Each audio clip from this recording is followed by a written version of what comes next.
8,300 feet above sea level rests the summit of Mount St. Helens. Located in Skamania County, Washington, the notorious mountain is surrounded by an abundance of wildlife and forest.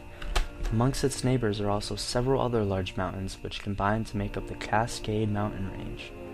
However, what sets this mountain range apart from the rest is that it lies directly on top of the Ring of Fire, a geographical line which encompasses the surrounding shorelines of the Pacific Ocean. This line is defined by the numerous earthquakes that center there and the countless number of active volcanoes which reside on it. Mount St. Helens is one of those mountains, and in recent history has lived up to the Ring of Fire's reputation. In the months leading up to the eruption, a series of earthquakes signaled the mountain's instability. Slowly each day, the mountain began to bulge. According to geologists on the mountain bulged at a rate of 5 feet per day.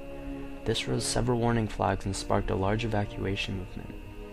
As police scrambled to get people evacuated, there were some who stayed behind. One such person was Harry Truman. An 83-year-old World War I veteran, Truman resided on the northeast side of the mountain in a lodge called Spirit Lodge. He had ran and owned the lodge for 52 years and simply refused to leave it, stating, "If the mountain goes, then I'm going with it." Declaration, no way in hell was he gonna go. If I leave my home, I die in a week. This mountain's where I buried my wife. I've got plenty of food. Spirit Lodge was located directly in the path of the eruption, and on that fateful day, he, along with Spirit Lodge and his alleged 16 cats, were buried under 150 feet of volcanic ash. As some stayed for personal reasons, many did not, and with good timing.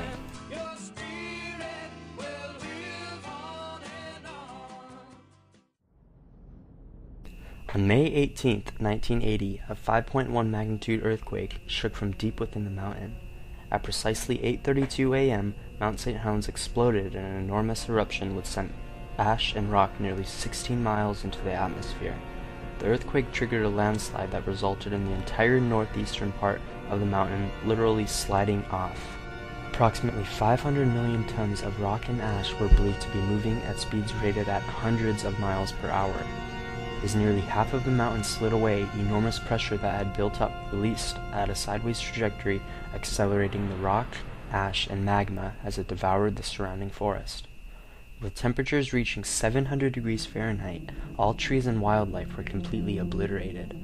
In fact, at an impressive 20 miles away, the landslide was nearly at a standstill, yet its contents were still hot enough to completely singe and kill trees as they stood. It is also believed that nearly 8,000 big game animals, including deer and elk, were killed along with a countless number of others. Cities in its wake were buried under several inches to even feet of ash. Areas closer suffered worse fates, including the Toutle River Valley, which was buried under 150 feet of ash. Some evidence of the ash was even found 2,000 miles away in Oklahoma. As the ash settled, it was found that 57 people had lost their lives. Over $2 billion in damage had occurred in the form of broken houses, towns, cities, and crops. Thousands of acres of lumber were destroyed, along with many agricultural crops under the thick blanket of ash. President Jimmy Carter came to survey the damage, stating that the Mount St. Helens devastation makes the moon look like a golf course. The May 18th eruption of Mount St. Helens remains one of the worst natural disasters of U.S. history. What's worse is that it's still active and could happen all over again.